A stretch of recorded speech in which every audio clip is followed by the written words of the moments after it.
منذ لحظات مشاهدينا الكرام نتابع وإياكم هذا التقرير الذي يضعنا في صورة الموقعة التي كانت ليلة أمس بملعب مصطفى شاكر بين مولودية العاصمة والرجاء البيضاوي، والتي انهزم فيها للأسف ممثل الجزائر المولودية بهدفين مقابل هدف واحد. نتابع.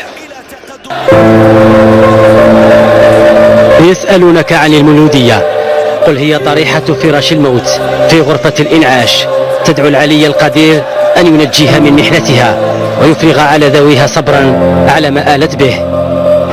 ويسألونك عن مسيريها، قل ضحكوا عليها ثم غادروها بعدما خربوها وطردوا مدربها في أحلك أيامها، واليوم يشاهدون انتكاساتها التي شفت الأعداء وفي بلادها.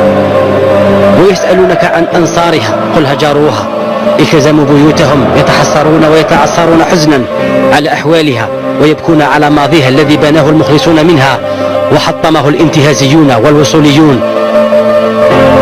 ويسألونك عن سنطراك، قل كأن الوضع لا يعنيها، منحتها الأموال وتركتها للسفهاء ويتصرفون فيها.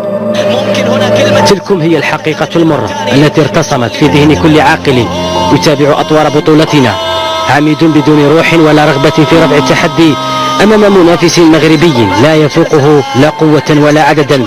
فكانت الفضيحة مدوية فوق المستطيل، لاعبون تائهون بدون قائد حقيقي على التماس، والنتيجة النهائية عكست الحال الذي يعيشه الفريق هذا الموسم. مولودية الجزائر هي قبل كل شيء ملايير تصرف على نجوم من ورق لم يقووا على الصمود أكثر مما صمدوا، فتركوا المبادرة وتحولوا إلى متفرجين مثل ما كان حال سابقيهم من الأندية الجزائرية التي استسلمت طواعية لنظيرتها المغربية لتكتشف للمرة الألف إفلاس سياستنا الكروية، وعجز أصحاب القرار والاختصاص في تقديم بطولة تضاهي ما تقدمه الجارتين الشرقية والغربية.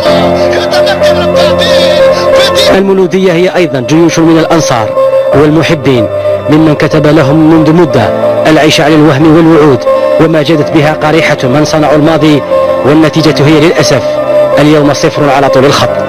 المولودية هي أيضا عنوان للفشل في التسيير والتدبير، فكل من حالفه الحظ في إدارة شؤونها راح يبدأ بنفسه متناسيا أنه يدير شؤون أعرق الأندية، فخاب سعيه وضاعت معه آمال وأموال الملايين من المناصرين وأبناء البلد.